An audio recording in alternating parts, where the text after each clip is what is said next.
Hola, buenas tardes, ¿cómo están? Bienvenidos, bienvenidas y bienvenides a este tercer conversatorio que nos convoca hoy para seguir hablando acerca de esos enlaces, esos puentes que nos toca porque creo que todas las personas que estamos acá estamos empujadas por el humanismo transformador, esa posibilidad de construir un país, un continente y una vida diferente. Bueno, nos toca hablar acerca de cómo hacemos para romper brechas, barreras, integrarnos y también identificar las diversas formas de violencias de género con enfoque de migratorio para poder superarlas. Y yo diría, como dice mi mentora, mi maestra, así ella lo sepa, Marcela Lagarde, para erradicar todo tipo de violencias de género que cada día nos apagan una lucecita más en este momento que nosotros estamos aquí compartiendo este espacio bonito de conversar, de encuentro de saberes. Es posible que alguna mujer esté sufriendo de algún hecho de violencia, algún tipo de violencias de género, por cualquier tipo de razones, ya sea porque sea migrante, porque sea pobre, porque no tenga ningún tipo de educación o no tenga un acceso a esa mano, a esa ayuda que requiere para poder salir de esa situación en que está viviendo.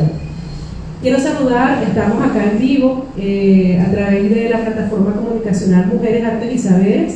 Bienvenidos y bienvenidas a las personas que se están conectando y que van a escuchar a estas hermosuras de mujeres, no solamente por lo físico, sino por el trabajo y la carga de valores colectivos, humanistas que tienen en su vida y les ha llevado a trabajar justamente para la prevención y la erradicación de todas las formas de violencia de género. Así que bienvenidas, compañeras. Stephanie Tenorio. Bueno, Stephanie, cuando yo pregunté a Stephanie en qué trabajaba, me dijeron tantas cosas que hace, tantos cargos, tantas responsabilidades que tiene, porque ese es el tema, que somos pocos pero asumimos bastante. Pero quiero solamente decirles que Stephanie es enlace de la política de seguridad de la alcaldía distrital de Santiago de Cali, pero además también trabaja en la academia, la investigación, está vinculada con todo el tema también del desarrollo de las políticas públicas de nosotras las mujeres para el acceso también a las políticas públicas y a la salud. Así que bienvenida, Stephanie. ¿Se dice Stephanie? Stephanie Tenorio. Aquí al lado tenemos a Dayana Reyes. Ella es de la Fundación Alianzas Solidarias, aunque cuando la vayan a escuchar parece venezolana, pero no es venezolana. Yo no creo en la frontera, yo no soy ciudadana del mundo. Ahorita que estábamos hablando, porque empezamos el conversatorio, empezamos a hablar y yo digo, ay, pero tú eres venezolana, y me dice, no, yo soy colombiana, y ella me dice, tú eres colombiana, y yo soy venezolana. Al final somos ciudadanas del mundo, ¿verdad, Dayana? Y por allí viene Liz Rincón, la directora de la Maestría de Estudios Culturales de la Universidad Autónoma de Occidente. Ofrecemos disculpas en nombre de ella, pero Cali colapsa. Hay algo que tienen los y las caleñas para las personas que nos están viendo de otras partes de Latinoamérica y también de Europa, nos están viendo a través de la plataforma. Les cuento que Cali, cuando llueve, la gente se esconde y los taxistas más. Todo se colapsa. Aquí como que todo el mundo tiene espíritu de gatos y gatas, porque aquí la gente se esconde cuando llueve o se colapsa. Entonces está en un trancón, el camino para acá, está desesperado porque no puede venir, así que cuando entren todos ponen caras de bravo. No les perdone que llegó tarde. No, mentira. Así que solidariamente la estamos esperando, sororalmente también la estamos esperando para hacer este evento. Gracias a la Biblioteca del Centenario por recibirnos, por abrir estas puertas a Mujeres Pacíficos, su fotorrecuerdos y microrelatos, una muestra que está empujada por el amor a nuestras mujeres trabajadoras y creadoras del suroccidente colombiano, al personal técnico, al amigo que desde el principio que llegamos acá nos ha estado asistiendo. Y bueno, quiero empezar antes de hablar de una cifra bien interesante que estábamos compartiendo con nuestra amiga Catalina Barona, un informe bien interesante de caracterización de las mujeres migrantes. Hoy estaba viendo una conferencia de de Marcela Lagarde en el 2019 en el Instituto Nacional Electoral de México. Y ella preguntaba, ¿qué sería de las mujeres migrantes en situaciones de crisis sin otras mujeres, hombres, próximos que le dieron la mano de ayuda a tiempo? Luego pregunta, ¿qué sería de las mujeres sin la voz de las otras mujeres exigiendo seguridad y justicia? En el marco de este proceso migratorio histórico que ha venido desarrollando Venezuela, una de las patrias que la ha recibido ha sido Colombia. Colombia se ha caracterizado por toda su realidad social, económica y cultural, de ser un país y de ser los ciudadanos que se van, no que reciben. Pero se encontró con un centenar de venezolanos y venezolanas en el 2017 que empezaron a entrar a través de las diversas fronteras y a quedarse y a tratar de hacer vida en este espacio. En este informe, cuya fuente es Migración Colombia, pero es un informe que hizo especial del boletín de USAID el 28 de febrero del 2022, se hizo una caracterización de las mujeres migrantes. Y fíjense, por ejemplo, este informe que dice: hay más de 1 millón de mujeres venezolanas con vocación de permanencia en el país. 52% del total tienen esa aspiración. También dice, el 54,96% de personas venezolanas registradas en el CISBEN son mujeres. El 33,37% del total de las mujeres de Venezuela registradas en el CISBEN se encuentran en pobreza extrema. Y el 36,39% del total de las mujeres registradas en el CISBEN son jóvenes. ¿Cómo ven ustedes esa realidad de las mujeres migrantes que llegan acá a Colombia? ¿Cómo ustedes, primero, antes de hablar acerca de las violencias, cómo perciben a esos migrantes que vienen y además a las mujeres que llegan aquí a Colombia? Buenas tardes. Así. Bueno, pues las mujeres y las niñas llegan en condiciones de mucha vulnerabilidad. Entonces, bueno, el trabajo de nosotros como organización ha sido apoyarlas y observar y analizar cómo se encuentran estas mujeres, cómo no tienen redes de apoyo, la mayoría llegan solas con sus hijos y es difícil establecer, conseguir un empleo, quién le cuide a los niños. Y cuando ahora están en el proceso de regularización, aún siguen muchas mujeres en situación irregular que no pueden acceder a servicios de salud y tienen múltiples vulnerabilidad y barreras de acceso a derechos. Entonces, ¿qué pasa? Una mujer que llega embarazada no puede acceder al sistema de salud si está en situación irregular, lo que hace que tenga un embarazo sin controles, con una carga de muchísimo estrés, de muchísima ansiedad, por no poder acceder a los servicios de salud, aparte no puede trabajar y vive con niños y niñas. Cuando tienen o llegan familias numerosas, se asientan normalmente pues en invasiones o en sectores de la ciudad con extrema vulnerabilidad también, porque es donde más económico encuentra el alquiler, donde los niños deben de permanecer solos y las niñas continuamente expuestos, y genera la discriminación y la aporofobia. Entonces se suma la aporofobia, la xenofobia y no poder acceder a todos los derechos, lo que las hace en mayor riesgo. Empezamos a categorizar los diversos tipos de violencia, ¿verdad? Pero de pronto acá en el público hay alguien que no maneja la conceptualización de qué es una violencia de género. ¿Por qué se habla de violencias de género? ¿Qué es lo que está pasando? Que se tiene que categorizar, se tiene que tipificar las violencias para poder luego trabajar en la prevención y la atención a ellas. Buenas noches para todos. Digamos que todo el diagnóstico que tú nos dices en relación a la condición socioeconómica de las mujeres migrantes, especialmente las venezolanas, yo antes de venir aquí escribí algo que me parecía muy importante decir para iniciar, y viene desde lo que conocimos como justicia, y y las funciones, porque son dos principios importantes que atraviesa una mujer al llegar al país que no conoce y que no tiene, digamos, una familia o una comunidad que la sostenga. Entonces, es como atravesar por una fascinación de la vulnerabilidad humana, porque es vulnerable en todos los aspectos. Y esa vulnerabilidad hace de que entre en unos ciclos mucho más complejos que atraviesa un país como Colombia, con pobreza extrema, económica, pobreza multidimensional, desigualdad, injusticia social, y algo que tenemos como paisaje, que es el tema de la violencia basada en género.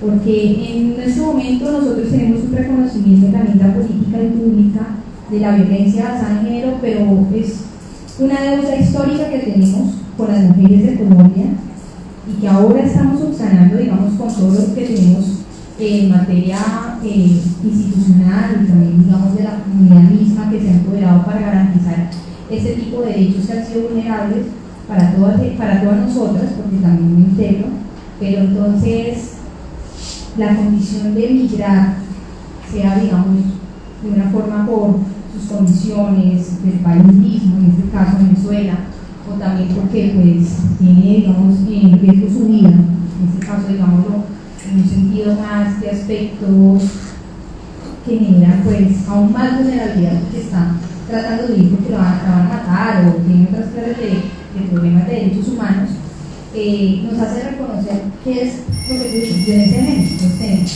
violencias basadas en lo económico, la dependencia, culturales, que antropológicamente están, digamos, expuestas en la sociedad, el tema de todo lo relacionado a lo sexual. Entonces hay muchas cosas que nuestra compañera también lo decía, que quizás no lo tenemos en nuestro, digamos, vocabulario, nuestro argot, pero que tenemos que ir interiorizando para poder nosotros garantizarnos desde la comunidad esa inclusión en nuestro lenguaje y también en las instituciones. Porque si la comunidad no tiene conocimiento de esto, pues vamos a tener un más retraso aún en las agendas que toman decisiones para que esto debe ocurrir, digamos, en nuestra sociedad. Fíjense, ¿verdad? Ponlo para allá porque empezamos a pelear, y no quiero pelear. Fíjense, hay algo tan importante como el tema de eso, identificar los diversos tipos de violencia, porque todas y todos en alguna manera hemos sido víctimas de algún tipo de violencia en la vida, desde que vivimos en un sistema patriarcal, desde que permanentemente vivimos una ruta de colonización donde siempre nos dicen qué hacemos, qué comemos, cómo nos vestimos, cómo nos desarrollamos, qué estudiamos, cómo hablamos, qué música escuchamos, qué memorias e identidades de nuestros pueblos tenemos que dejar al olvido y empezar a adaptar otros tipos de formas. Y parece mentira, pero la violencia de género está vinculada muchísimo con lo psicológico, con lo sexual, como decías tú, Estefanía, con lo patrimonial. Cuando, por ejemplo, a ti te quitan una casa, te desplazan, una mujer desplazada, pasa muchísimo acá. Esta compañera que está acá, yo la traje por un compromiso de vida con ella, porque ella era una mujer cabeza de hogar, desplazada, trabajó en sus 5 años en el área del campo. No sé si logran ver allí las manos que ella tiene, y sufrió muchas cosas, desde acoso, desde la violencia económica, la institucional, incluso el acceso a los alimentos, a pesar de que ella era campesina, el acceso a los alimentos, a distribuirlos, a venderlos. Fue impresionante su vida. Cuando yo estaba haciendo ese reportaje de ella se llama Blanquesmilla Baos. Ella supo que yo estaba en una galería, la galería que andamos, y ella supo que yo estaba haciendo estos fotoreportajes. Y ella me llamó y me pidió que por favor que la hiciera conocer, que ella quería que la gente la viera, que supiera acerca también de los poderes de las hierbas, porque su mamá era hierbatera y ella aprendió de su mamá el tema de las hierbas. Y fue muy lindo el compartir con ella, y luego a los 2 o 3 meses, cada mujer que ustedes ven en esta exposición de Mujeres Pacífico recibió su réplica de la foto. Ella la recibió, lamentablemente hace un año falleció, y yo, hablando de este tema de las violencias, los diversos tipos de violencias de género, quería que supieran que ella, Blanca Mirabao, fue una mujer víctima de los diversos tipos de violencias de género, pero ella salió adelante con el amor de su hijo, con el amor de su familia. Ella pudo salir adelante y tuvo la riqueza humana de decirme: yo quiero que mi historia se cuente, yo quiero que sepan de mí, y que sí, que yo fui violentada, fui desplazada. Fíjense un poco lo que decía Stephanie.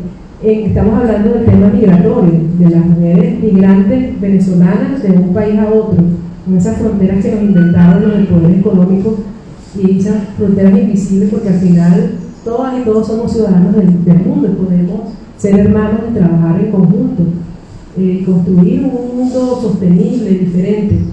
Y bueno, quería hacerle un homenaje porque el proceso migratorio también dentro de Colombia es de departamento a departamento, de municipio a municipio, de comuna a comuna. Hay muchas mujeres que han tenido que irse de una comuna a otra.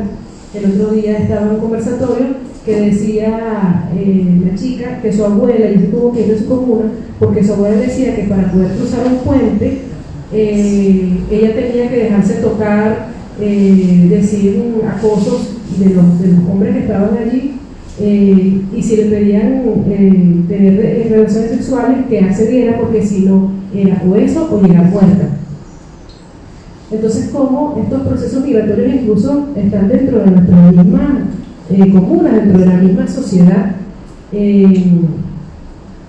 Hay algo muy hermoso que Dayana, estábamos hablando previo acá, que ella me hablaba acerca de que no todos los migrantes son vulnerables, porque ciertamente cuando nosotros vemos estas estadísticas del CISBEN, es de la población que ellos logran tomar y hacer toda esta caracterización.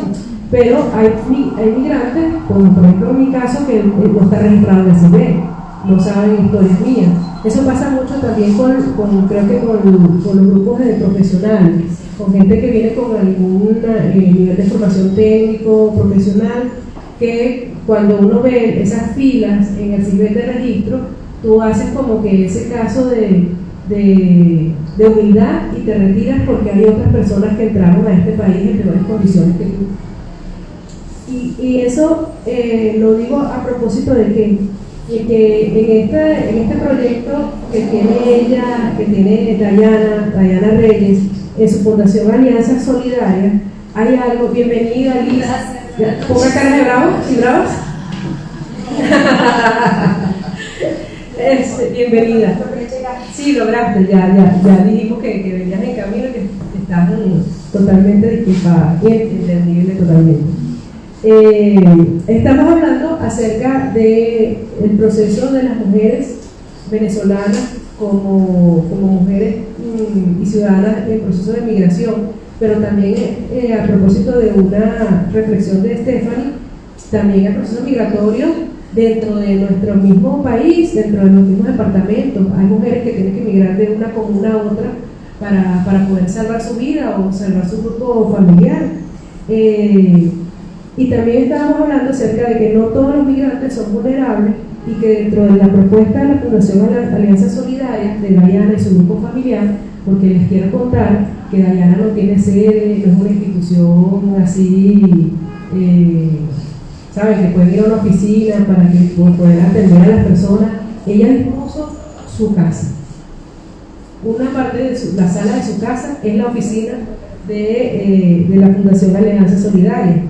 Y Dayana me contó acerca de la cadena de favores. Yo quisiera que me contaras acerca de qué es eso de la cadena de favores dentro de este proceso migratorio de las mujeres venezolanas en la comuna de Alfonso López. Está en Alfonso López, ¿cierto? ¿Esa es la comuna? 7.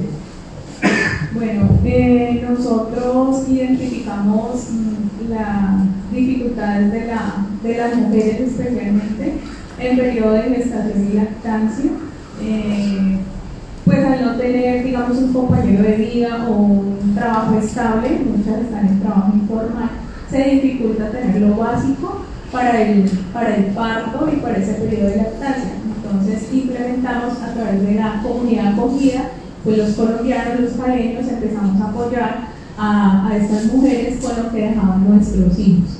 De esta misma manera yo les decía ahora a la compañera que no todos los migrantes son vulnerables ni todos los vulnerables son migrantes. Entonces se acerca a la comunidad migrante, pero también hay comunidad colombiana. Entonces ahí se crean pues estos espacios también de cambio y de interculturalidad. En estos espacios empezamos a hacer cadena de favores, es donar lo que mi hijo deja, ¿cierto? Lo que ya no uso en la casa para beneficiar a esta familia, y esta familia se compromete a darle un uso responsable, a cuidarlo y a pasarlo a otra familia. Y hemos contabilizado artículos y cosas que pasan hasta 6 familias.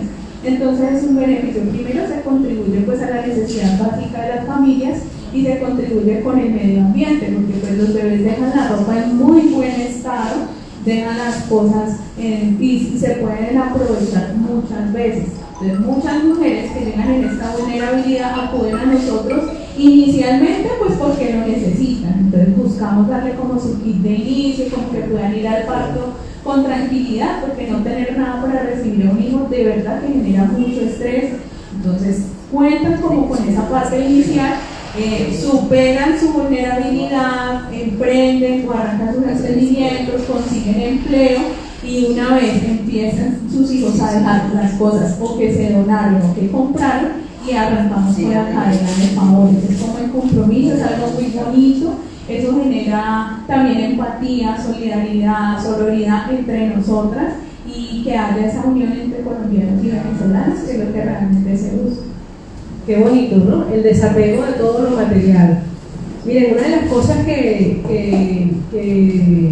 el ejercicio cuando tú te vas de tu país, cuando tú haces el proceso migratorio, es qué haces con todo lo que tienes en tu vivienda, qué haces con el carro, qué haces con la cámara, qué haces con, en mi caso, ¿no? Que yo no tengo cámara, qué haces con la cámara, qué haces con toda la ropa, y ahí te das cuenta de que lo material es nada, y que menos mal que tienes cosas para poder vender y poder empezar a ahorrar de $1 a $1 para poder salir de tu país, por lo menos tener una base de cómo sales de tu país en esa situación de no se sabe a dónde llego, quién me recibe y cómo, y si llego, ¿no? Dentro de ese proceso. Hay una área de la academia que se llama estudios culturales, que pareciera muy amplia, ¿no? Pareciera muy amplia, y forma parte de esas académicas que están cursando en la Universidad Autónoma del Occidente esa maestría. Yo quería que nos contaras un poco cómo percibes tú las violencias de género y cómo ven que las mujeres migrantes están marcadas por todas esas violencias de género. Primero, antes de preguntarte otras cosas, ¿cómo percibe Liz, como una mujer académica, una mujer sensible que trabaja todo el tema de las ciencias sociales y las ciencias culturales, esa situación de las violencias de género y las mujeres migrantes venezolanas? Bueno, buenas noches. Logré estar aquí porque es un tema que me apasiona, además porque por mis venas corre sangre colombo-venezolana también, siempre lo hablo. En estudios culturales hablamos del lugar de enunciación. Uno no puede, no están los temas académicos por algo, ¿no? Entonces, pues mi familia es de la frontera norte santandereana, pues de Cúcuta, Pamplona, y entonces pues ahí, digamos, de ahí vienen también mis intereses, además también de haber estado como con el proceso del exilio político colombiano, entonces digamos que es de las dos caras.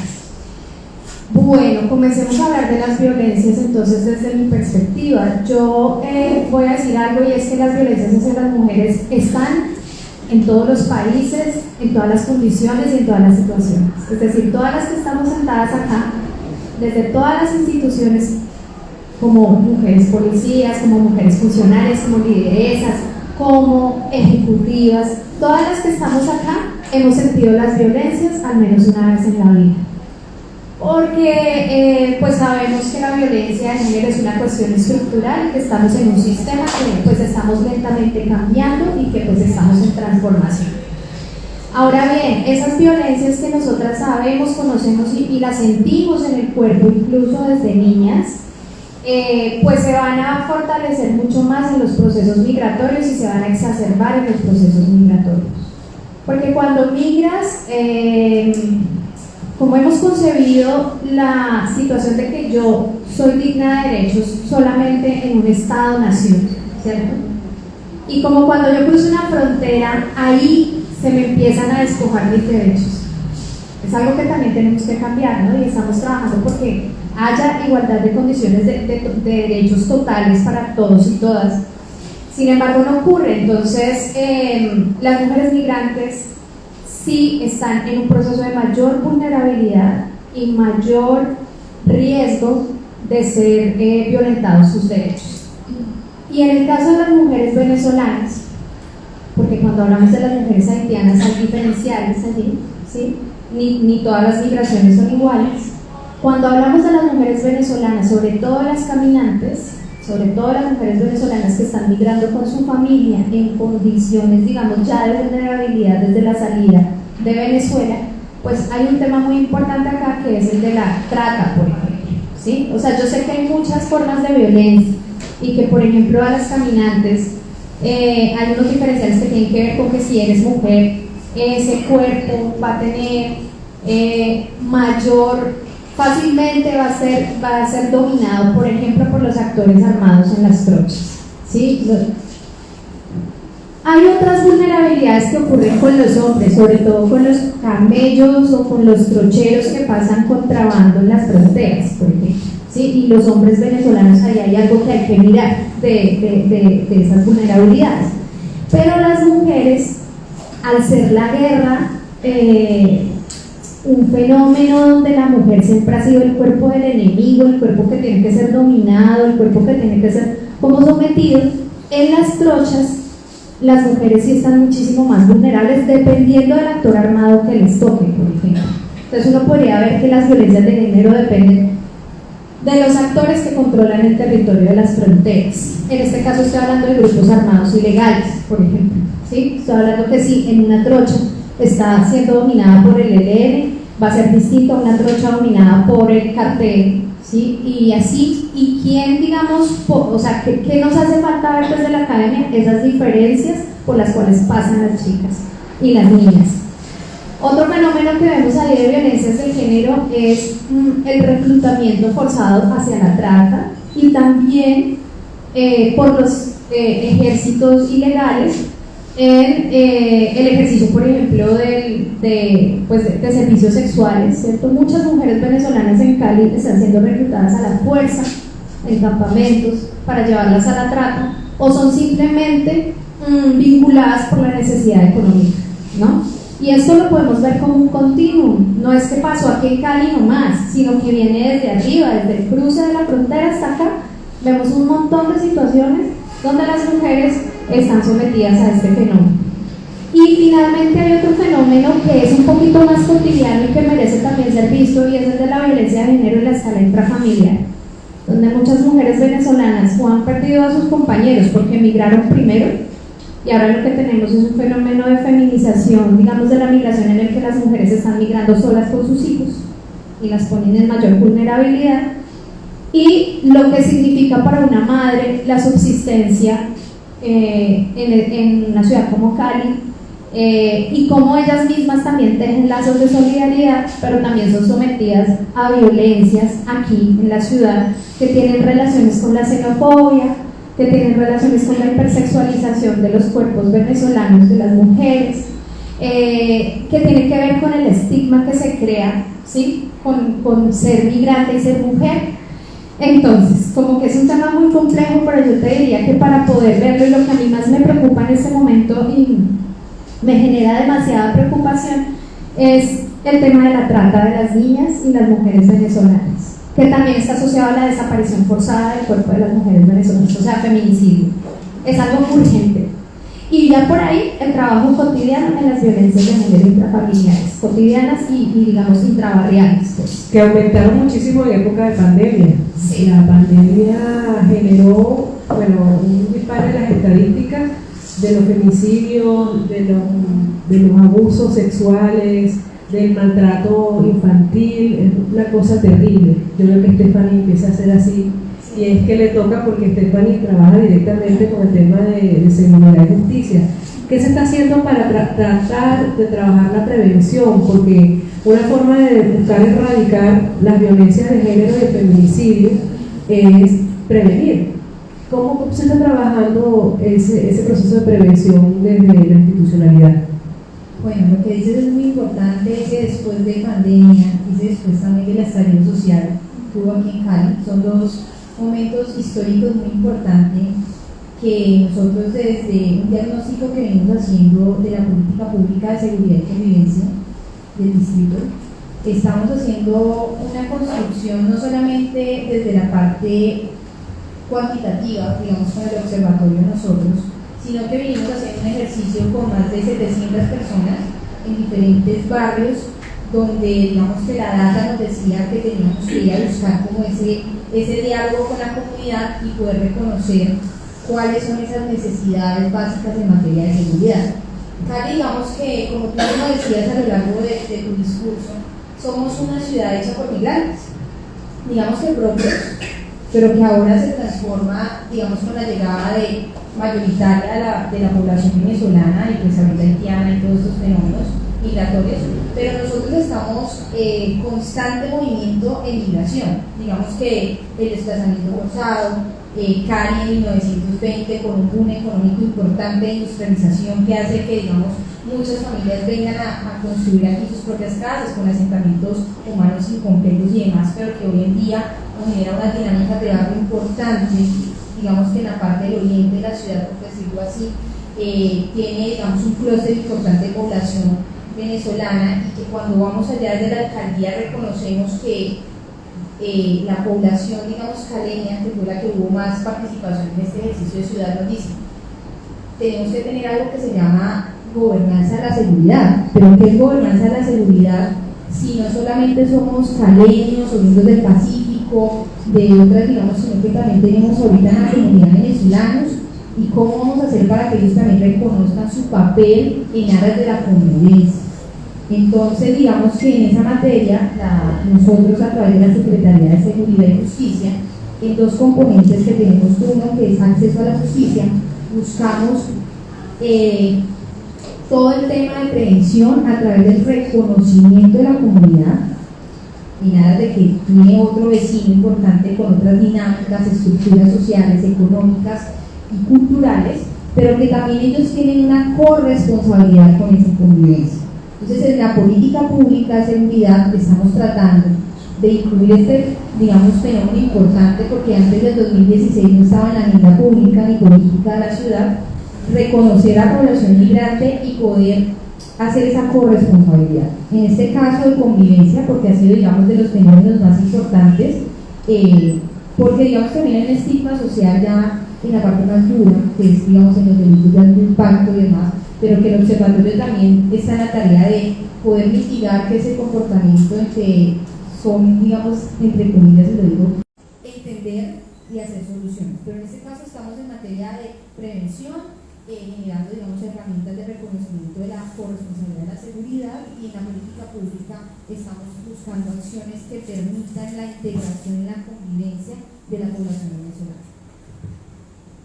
Bueno, qué bueno, porque cada día hay que ser como que, como decía la base Boom, todos los días un poquito, todos los días un esfuerzo, todos los días una dedicación.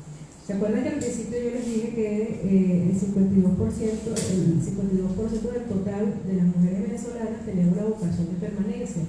Pero hay un porcentaje de venezolanas y venezolanos. En estos días vi un noticiero, que trato de no verlo, pero bueno, me tocó verlo, y dije por algo, donde estaban comentando la situación de una oficina fantasma que se creó acá para atraer a migrantes del sur, de Chile, Argentina, venezolanos que estaban en Argentina, para pasar las fronteras de Colombia y hacer el paso hacia Estados Unidos.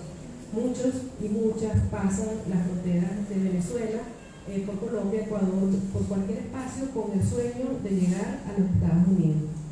hay una persona que acá, que por 50 años fue migrante colombiana en Estados Unidos. Yo quería, Mercedes, que nos contara qué tipo de violencia, una anécdota de violencia, tú como mujer colombiana, paisa, que te fuiste a los 16 años a Estados Unidos, gracias por estar acá, la doctora Mercedes Carlos Jiménez, que es especialista en el tema migratorio.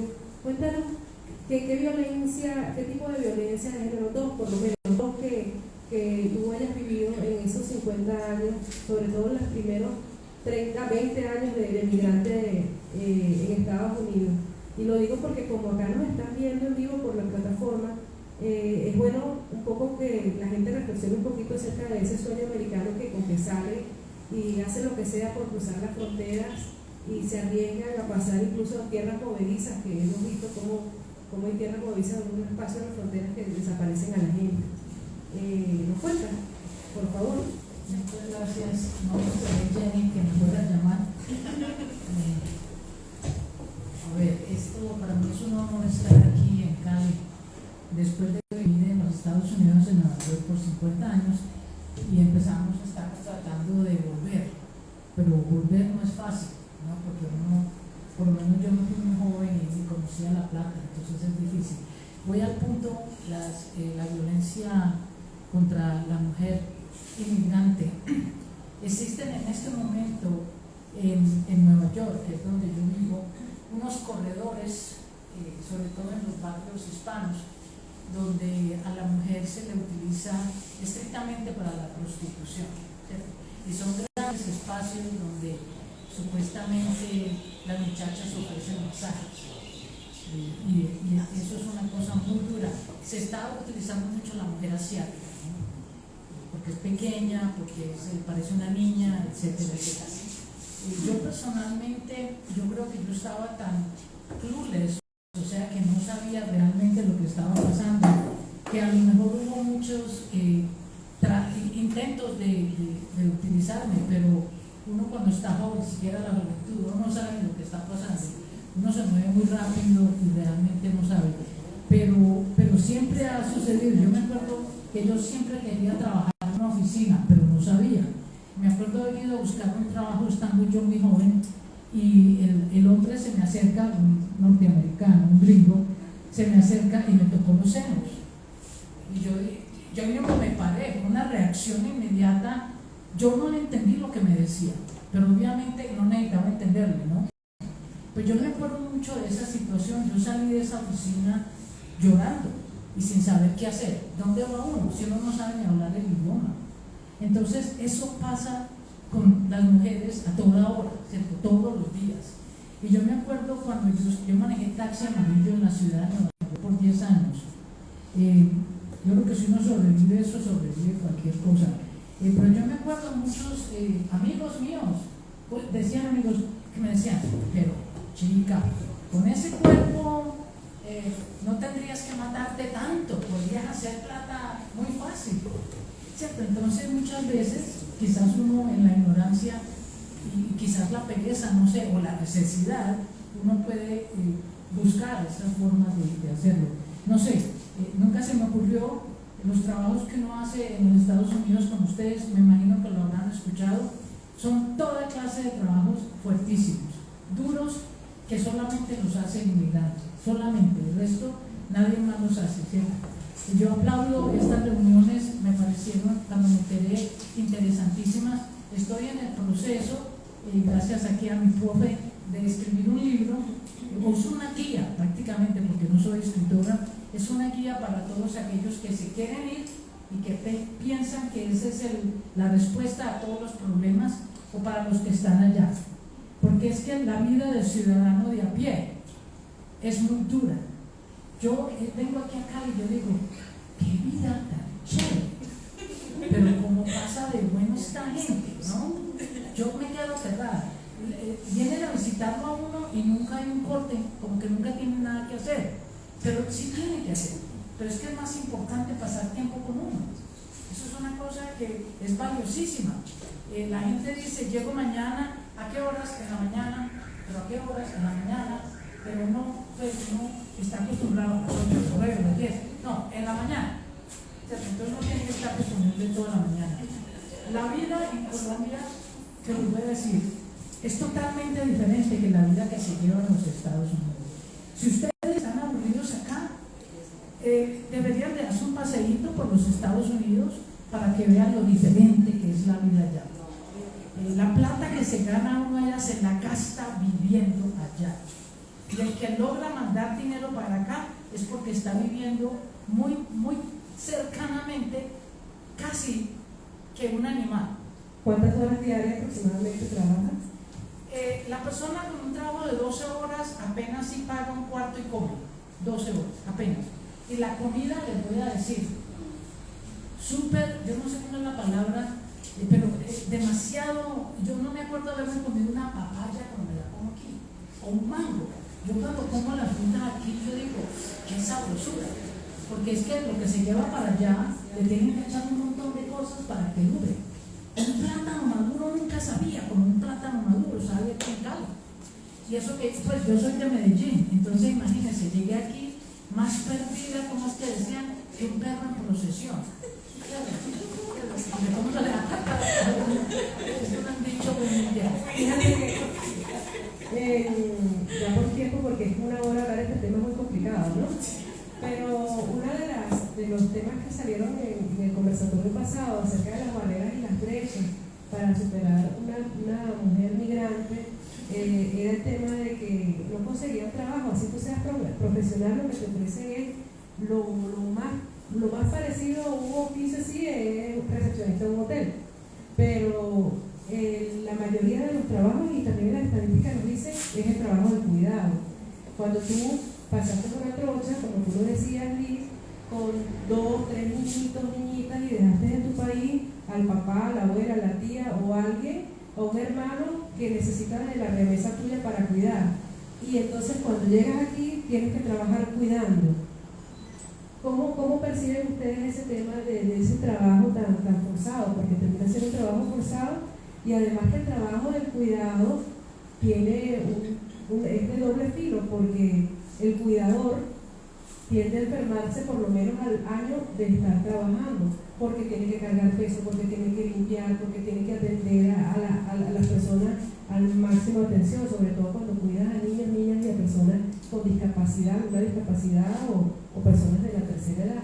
¿Cómo perciben ustedes ese tipo de violencia con respecto a de género laboral en las mujeres migrantes?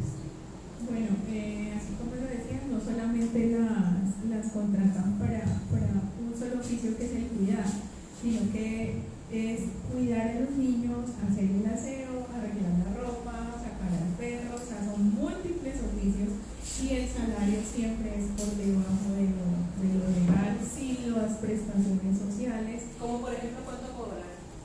He escuchado casos que les pagan 600.000 pesos mensuales y trabajan 8 horas o 12 horas en una casa, cuando ellas también tienen hijos y los han dejado. Que diario como 6.000 pesos, 10.000 pesos. Como 20.000 pesos, 15.000 pesos, algunas 30.000, pero sí es muy bajo lo que les pagan. Muchas veces cuidan, una me contaba que trabajaba 24 horas por 50.000 pesos en una casa y le daban pues como día de por medio, pero es mucho, porque es haciendo oficio todo el día y el cuidado de un anciano en la noche. Sí, conozco un caso ahorita que dice de una muchacha que la contrató un señor que es el dueño del edificio donde ella vive. Miren los riesgos de aceptar ese tipo de empleo, ¿no? Para las personas migrantes o cualquier persona que necesite un trabajo. Entonces él le dice, bueno, yo te pago 50.000 diarios, pero es un edificio y después, y todos los días no es el mismo edificio. Él tiene 3 edificios, una oficina y tiene la casa de la mamá que tiene como 3 pisos. Entonces ella por 50.000 pesos limpia todo esto durante toda la semana. O sea, la explotación es impresionante.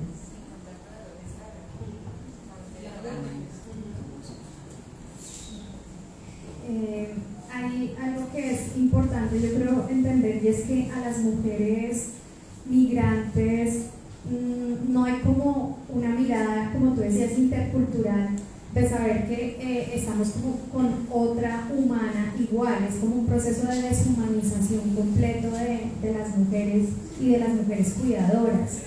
Entonces, la cuestión es que no hemos evaluado ni hemos sensibilizado tampoco, es un ejercicio que nos queda pendiente, de entender que el proceso migratorio es bastante duro, es decir, ahí el autocuidado de las mujeres migrantes es como cero, es decir, todo el tiempo tienen que responder en el proceso migratorio por sus cuerpos, por los cuerpos de sus niños, por los cuerpos de los abuelos, de sus madres con las que viajan, algunas van y vuelven varias veces por sus familias y pasan las trochas enteras. Durante la pandemia hubo mujeres, por ejemplo en el campamento del terminal, que fueron y vinieron 2-3 veces por sus familias y aquí llegaban a cuidar a los niños de nosotras, las colombianas que también estamos acá. Entonces es como un triple cuidado que niega el autocuidado de ellas mismas. Y en esa pregunta uno dice, ¿cómo alguien va a cuidar si ni siquiera tiene la posibilidad de cuidarse? Entonces aquí la salud emocional y la salud, la salud física y emocional de las cuidadoras comienza a verse, pues por eso tú decías que empiezan a enfermarse mucho más, pero es que es una enfermedad que es una presión muy alta sobre las mujeres que cuidan y una sensación de que, claro, como el otro no es casi un humano, entonces lo puedo explotar. Entonces incluso hay gente que le va muchísimo peor que 600.000 pesos. A mí una amiga me contaba que tenía que no la dejaban comer ni descansar porque le decían que era una perezosa, que lo único que le gustaba era dormir, entonces no podía comer ahí mismo y no podía sentarse a descansar un minuto porque le decían que estaba ahí un poco pasándose el sueldo rápidamente, ¿no? Entonces como que la necesidad de entender que esa mujer es una humana y que requiere un proceso de autocuidado estructural, que creo que en este punto también, como tú decías, también es para las mujeres cuidadoras en general, ¿no? Pero que en este punto para las migrantes tiene ese plus. Digamos que para como concluir un poquito los dos testimonios de ustedes y especialmente digamos desde esto académico, yo leía a Marta Nussbaum, digamos, me parece muy interesante lo que decía y digamos que lo escribía para esto, y era que digamos que hay muchas maneras, y especialmente en la población migrante, que la gente no controla sus propias vidas y son vulnerables a otra gente. En este caso es como un acontecimiento que va más allá del control, de la humanización. Entonces, las dobles cargas por la misma familia, un trabajo que es explotador, injusticia también, digamos, en su entorno, en su comunidad. A mí me gusta mucho el tema de comunidad porque sin comunidad no hay nada, o sea, básicamente nosotros partimos de ese hecho. Y cuando lo decías, poder acceder a trabajos un poco más dignos, donde las capacidades sean, digamos, puestas en marcha, donde ellos puedan ejercer su trabajo universitario, técnico, digamos que hayan tenido en su país de origen, las vuelve a uno, digamos, empezar de cero, pero un cero casi que se convierte en, o sea, no hay dignidad humana. Entonces, dignidad, digamos que con todo un esquema de desigualdades profundas, no solamente económicas, sino de género, vuelven, digamos, inhumana ese rol que tenemos de las mujeres migrantes. Yo de verdad creo que tenemos que reflexionar en que el Estado, pues digamos, puede sintonizar a esas personas, caracterizar su estilo de vida, sus condiciones, pero debemos generar capacidades y oportunidades que generen una vida digna para las mujeres migrantes. Yo he empezado de cero también, he vivido en 2 países, digamos, y empezado de cero familia, cero todo. Digamos que...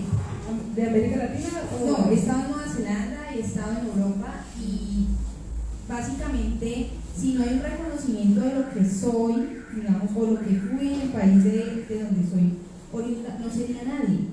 Y esto, digamos que el ser nadie condiciona tu vida en este país. Y aquí, digamos que con todo el tema histórico que tenemos, es aún más difícil. Si me permiten, una cosa que yo noté cuando regresé a Colombia, porque como en Estados Unidos hay tanto inmigrante, el que usted sea árabe, turco, colombiano, venezolano, como que uno no se extraña. Pero una de las cosas que sí yo noté cuando llegué a Colombia era que todo el mundo hablaba de los venezolanos y que le echaban la culpa a todos los venezolanos. Y cuando yo hablaba de, pero un momentico, si yo soy inmigrante en los Estados Unidos, entonces hay como una una cosa, una ola contra el hecho de que no son de Colombia, ¿cierto? Y yo siempre he dicho, ¿pero por qué? Es una gran discusión que yo mantengo en mi hogar, con todos los, ¿cierto? Con todas las personas, y ahora se ha vuelto una cosa que no pueden hacer comentarios cuando va conmigo, porque suben en el carro y alguien dice, mira esa venezolana allá pidiendo limosna. Paremos para que le demos la limosna, paremos. No, pero es que ellos no quieren trabajar, y hay un argumento, y les digo que se han parado, nos han tocado el pito, eso se vuelve un argumento que ya le dijeron a toda mi familia, que cuando vayan a ver venezolanos o venezolanas en la calle, y yo esté ahí, que no hagan comentarios, porque les digo, es realmente duro, especialmente para alguien que viene de un país donde ha sido inmigrante por 50 años, muy duro. Sí, fíjense que, disculpa, fíjense que comentábamos en el conversatorio pasado que una de las barreras es el tema incluso del lenguaje, a pesar de que somos países hermanos, siameses, gemelos, no sé, y que somos muy parecidos. Por supuesto, aquí el costeño habla de una manera, el paisa habla de otra, y así, ¿no? Entonces, una de las cosas de nosotros los migrantes es que a veces tendemos a callar y antes de hablar escuchar la forma, el tipo de personas que están ahí, porque inmediatamente que tú empiezas a hablar voltean como que una cosa así, todo el mundo voltea y dice, ¿venezolano?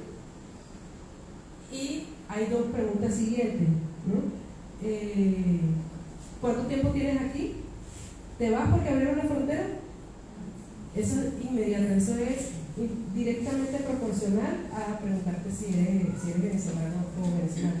Entonces muchas veces, en mi caso, como yo soy de la costa del Mar Caribe, entonces yo digo que soy barranquillera. Y yo digo, ajá, y ya para romper el tema de la estigmatización, porque hay un momento que te estigmatiza que es impresionante. Ajá. Bueno, nosotros que trabajamos en la comunidad a diario y que le damos como esa respuesta inmediata al migrante, porque ellos antes de buscar la institucionalidad o la cooperación buscan en las organizaciones de base comunitaria. Entonces está en nosotros el empoderamiento, entonces como enseñarle a estas mujeres sus deberes y sus derechos y empoderarse. Creo que ese es como el clic que hace en la sociedad y aquí en Cali. Y como colombianos y caleños también tenemos una responsabilidad de generar estos espacios de humanización, o sea, de volvernos humanos. En estos días hablaba con alguien con un Qué gracioso, volverse humano. Sí, es chistoso, pero se pierde la humanidad y el trato. En estos días le decía a un funcionario, decía, no, pero es que eso no está escrito. Y yo le decía, pero es que es un ser humano atendiendo a otro ser humano. Lo lógico es que haya empatía, que haya solidaridad, y sí, si hay barreras en el lenguaje, pero yo pregunto. Sí. Yo, a pesar de que llevamos trabajando 4 años con migrantes, hay veces les digo, ¿y la traducción? Porque no, sí, yo tengo mi diccionario bilateral. ¿Puedo decir aquí una palabra? No se puede decir una palabra. Pero por ejemplo, para nosotros verga no es una verga. Para nosotros la palabra verga es como que carajo, uy, como dicen nuestros jóvenes y niños que están pegados con teléfono, wow, es como decir eso, ¿no? Sí, eso.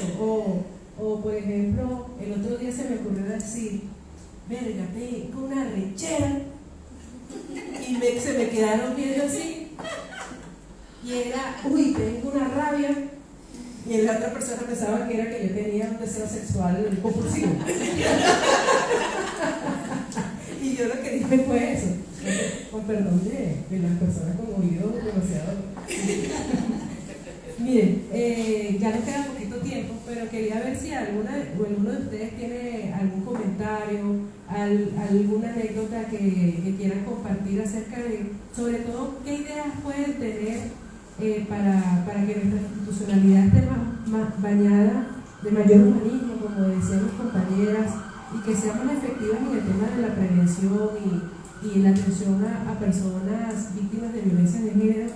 En este caso estamos hablando porque estamos ya hoy cerrando el encuentro de integración de creadoras por la paz. Esto es en el marco de la muestra de Mujeres Pacíficos y Puerto Rico microrelato.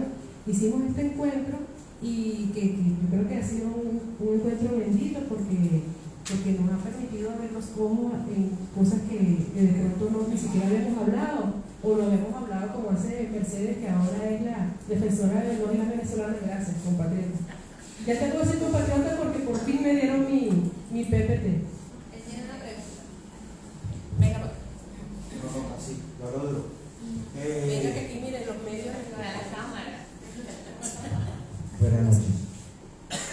La pregunta es directa. Quiero conocer de parte de ustedes el estudio que le han hecho a las mujeres que están involucradas en el microtráfico aquí en Cali, que son, pues no digamos venezolanas, digamos migrantes, porque únicamente venezolanas no hay. Hay ecuatorianas, hay peruanas, hay bolivianas, hay uruguayas, hay argentinas, hay brasileras, mejor dicho, hablemos de nuestro continente suramericano. Pues, ¿qué estudio se ha hecho en realidad con esas personas que están involucradas en el microtráfico? Gracias. ¿Se ha hecho? ¿Saben algo acerca de eso? Y aparte de eso, ¿qué estudio es? ¿Ha habido alguna posibilidad de solución al respecto? ¿Cuál es la ventanita que han abierto esos estudios? Si se están haciendo eso. Bueno, solo hemos hecho un estudio, perdón, no, yo le hablo al directamente interesado. Hemos hecho un estudio etnográfico, eso quiere decir que ha sido de observación, no ha sido un estudio cuantitativo, de decir cifras, sino de ver cómo son las relaciones. Y en eso nos hemos dado cuenta que hay un aspecto, pues ustedes saben que hay un fenómeno de transnacionalización, pues o sea, el narcotráfico es transnacional, el narcotráfico no puede decirse que es una cosa únicamente colombiana, como tú lo dices bien, y acá tampoco opera el microtráfico como algo puramente 100% colombiano. Aquí hay redes de muchas partes del mundo que, como yo les venía diciendo, operan en una especie como de circuito, ¿cierto? Que viene de Perú hasta Ipiales, hasta aquí, y lo mismo de Cúcuta, y les estoy hablando que en el tapón del Darién también hay una continuidad acá. O sea, esto es una continuidad de fronteras que tenemos que estudiar. ¿Qué hemos encontrado? 3 fenómenos. La mayoría de los fenómenos decantan en lo mismo. Las mujeres que están involucradas en el microtráfico son por o reclutamiento forzado, es decir, las obligan, están en contra de su voluntad, pero no pueden salir de allí porque si llegan a salir o son asesinadas o sus familias son asesinadas, ¿sí? Esa es una. 2, por subsistencia, es decir, por supervivencia, porque las condiciones, sobre todo en la pandemia, hicieron que muchas mujeres optaran por la trata en forma de webcam o por el microtráfico, ¿sí? O sea, la industria webcamer aquí también tiene algo que ver muy importante, pero eso es otro tema. Y finalmente, las mujeres que venían ya desde las redes criminales de los otros países, ¿sí? Entonces ellas ya pues son mujeres que están dentro de la criminalidad y pues que ejercen estas redes, las traen, las llevan y ellas están allí pues por su propia voluntad. Pero podemos decir que el microtráfico es también muy diverso, muy plural y que necesitamos seguir estudiando. Por lo menos se está haciendo un diagnóstico, por lo menos se sabe lo importante es reconocer cuando se tiene problemas. Y los problemas se vuelven unos monstruos cuando no se detectan y cuando no se diagnostican. Eso creo que por lo menos es importante y ojalá que puedan empezarse a generar algunas soluciones que al final son soluciones compartidas, ¿no? Sí, total. Nosotros desde el observatorio también venimos haciendo ese análisis, esta vez no solamente con entrevistas. ¿Nos recuerdas el nombre del observatorio? El Observatorio de Seguridad y Justicia de Santiago de Cali. Es un observatorio que tiene 20 años, es muy robusto, tiene investigaciones muy importantes que les invito a ustedes a que vean en la página web. En este momento estamos con una investigación en el tema de estigmatización de la población venezolana, en el tema del crimen organizado.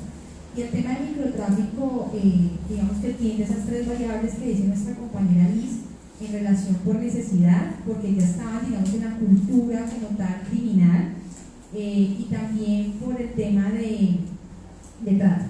Son 3 elementos importantes. Nosotros estamos en el oriente viendo digamos, el diagnóstico que hacía la comunidad para la política pública, y muchas mujeres hacen este, digamos, trabajo ilegal desde sus casas, porque es la única fuente que tienen para alimentarse y hay unas que también, digamos, vulneran los derechos de sus hijos, haciéndoles pertenecer también a esto, no porque quieran en muchos casos, sino que las obligan también. Entonces ahí digamos que es un punto muy sensible y que nosotros tratamos, digamos, de poder hacer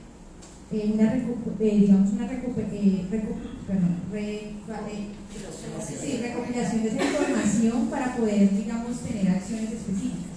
Lo que pasa es que el microtráfico es bastante dinámico, se transforma, cambia de posiciones, hay ajustes de cuentas, entonces no es tan fácil de diagnosticar y tampoco darle soluciones. Y a veces se normaliza, ¿no? Exacto, también hace parte, digamos, de esa economía criminal que tiene Cali también en todas sus raíces, entonces hace parte también del paisaje, pero pues que no debería de estar, pero que muchas veces una banda que estaba aquí se transforma en algo mucho más grande o desaparece por ajuste de cuentas y ya no está, y así sucesivamente. Digamos que esto, las Naciones Unidas, digamos la Oficina contra las Naciones Unidas del Crimen y el Delito, ellos han hecho un diagnóstico importante también, donde hablan del microtráfico, lo hicieron en 2019, y hay unas cosas importantes que los invito a ver, también está en la página institucional para que vean, digamos, las dinámicas delictivas de la ciudad. Buenísimo.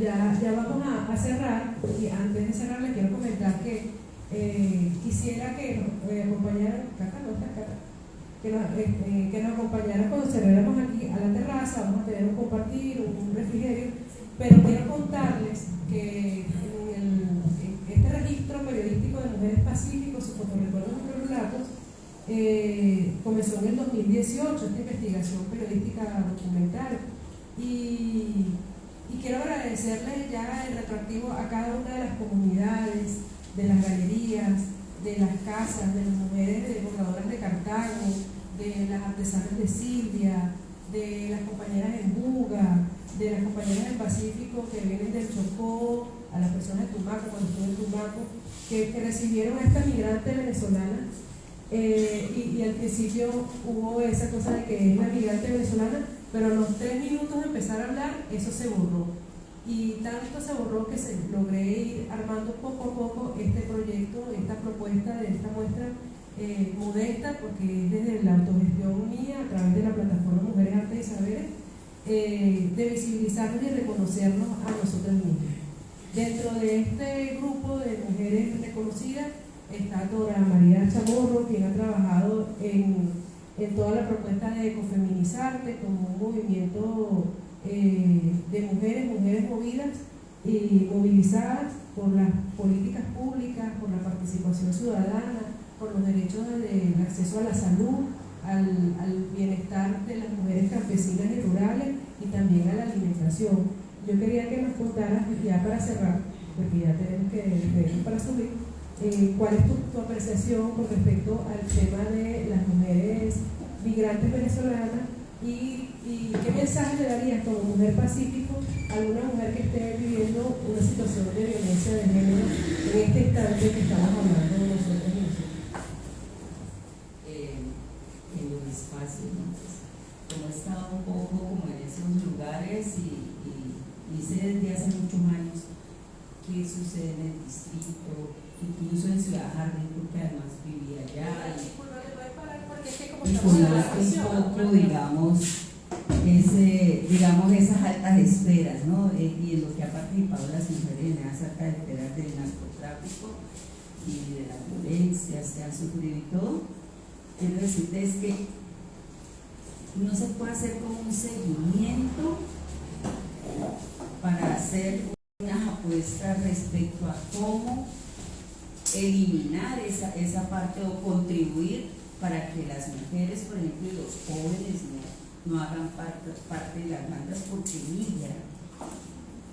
Ellos migran de cuadra, de barrio, de ciudad, y es un poco difícil eso, ¿no? Eso quería como aportar lo que es un poco fregado. Y en cuanto a la pregunta que hace Jenny, bueno, sí conozco muchos casos. Hace como 3 años que empecé a tener, digamos, un acercamiento con mujeres venezolanas que llegaban al barrio, soy del barrio olímpico, y llegaron muchas niñas, ¿no? Y también muchas familiares de vecinas pues a vivir, las mandaban los papás, las mamás acá a Cali porque la situación estaba difícil para que ellas estudiaran. Desafortunadamente esas niñas también, por toda esa descomposición también de los hogares en Colombia y en Cali, las chicas, varias de ellas, fueron a parar al microtráfico, al consumo sobre todo, al consumo, lamentablemente. Y niñas de 15 años, porque eran muy chiquitas, que ellas venían y no encontraban, digamos, encontraban una violencia tremenda en la casa de sus familiares. A 2 de ellas conocí el caso porque además tuvimos que apoyarlas y mandarlas a casa matria porque fueron violadas por sus familiares, por sus primos, por sus hijos. Entonces, bien difícil esa situación, que además no sucede solamente en Colombia, ¿no? El tema, yo creo que la migración es un tema de trabajarlo internacionalmente. Sí, que lo debemos trabajar en Colombia, sí, en Cali, en cualquier rincón, pero también eso hay que llevarlo a unos horizontes internacionales, porque es que las mujeres estamos en todas partes, migramos a todas partes y en todos los lugares nos toca la misma porción, ¿sí? Solo conseguimos el tema de cuidado, nos contratan para el servicio, ¿sí? Conozco muchas amigas y ahora tengo una llorando por ahí, que además pues una profesional y una artista que está en Madrid y que, bueno, su situación es un poco delicada, ¿no? Y creo que esto tenemos que hacer una bulla tremenda. Nosotras, pues, quienes somos más conscientes de esto y que venimos haciendo como un seguimiento y que nos duele y que nos hemos humanizado, ¿sí? Porque el tema es de humanizarnos para entender qué es lo que pasa con nosotras las mujeres en todos los lugares del universo. Fíjate, pues, yo lo único que digo es que, bueno, ahí estamos, creo yo, digamos, poniendo también granitos de arena y tendiendo la mano muchas veces, y de alguna manera vamos haciendo un camino que permita que nos integremos las mujeres, ¿sí? Que no nos veamos que si somos venezolanas, que si somos negras, que si somos gordas, que si somos bonitas, sino que somos esas mujeres que tenemos que caminar juntas para poder salir adelante y poder vencer el sistema patriarcal. Gracias, Dora María Chamorro González. Yo al inicio, recuerdo las 2 preguntas que hice. ¿Qué sería de las mujeres migrantes en situación de crisis sin otras mujeres y hombres próximos que le tendieran la mano de ayuda a tiempo? ¿Qué sería de las mujeres sin la voz de otras mujeres exigiendo seguridad y justicia? Eso es una reflexión que permanentemente pudiéramos llevarnos, y que la respuesta la consigamos entre nosotras y nosotros cada día que de repente tenemos un acto xenofóbico por discriminación de género, de etnia, de clase, mirarnos un poquitico hacia adentro, que podemos ser siempre mejores seres humanos, ser mejores y un tilín menos egoístas. Quiero contarles, ya estamos cerrando, pero quiero contarles que estos conversatorios fueron posibles gracias a una mesa de acuerdos amorosa, respetuosa, de integración y de apoyo entre nuestro compañero Henry Rivera de Observatorio, Doña Cristina Alzate, de Catalina Barón. Yo me siento muy contenta que, a pesar del cansancio y de la agenda apretada que han tenido hoy, porque sé que han tenido una agenda apretada, a pesar de que crean que yo no escucho, sí escucho y observo, de Juan Barco del proyecto Integra USAID y también del amigo Henry Magé por detenerse a escuchar estos conversatorios. La institucionalidad es posible que sea efectiva si va de la mano de las organizaciones sociales, académicas, de los y las que estamos sensibilizados a trabajar estos temas.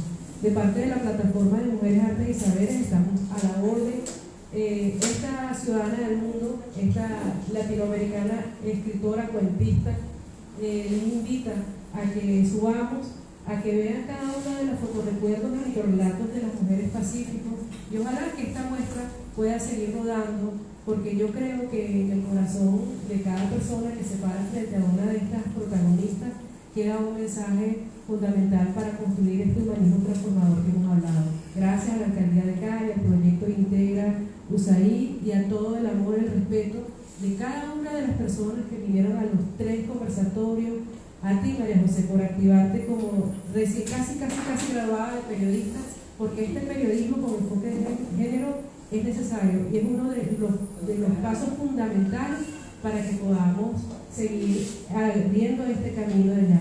Que no se nos olvide cuando estamos ya estables, cuando tenemos la posibilidad de mirar la vida no desde la crisis, desde la ansiedad y desde la angustia del no tener, cuando se nos presente alguien enfrente que está en necesidad, que no se nos olvide que estuvimos en sus zapatos, que la solidaridad y la sororidad es importante siempre mantenerla y preservarla. La humildad y la compasión es fundamental para poder seguir adelante. Así que bueno, y es ver la luz, ¿no? Ver la luz de la luz de esa persona es lo que nos debe inspirar para que así es, digamos, wow, qué conocimiento que tiene, qué saberes. Y claro, aquí es donde uno deja de ser extraño. así Y es, la otra deja de ser extraña. así. Bueno, que viva la solidaridad y también la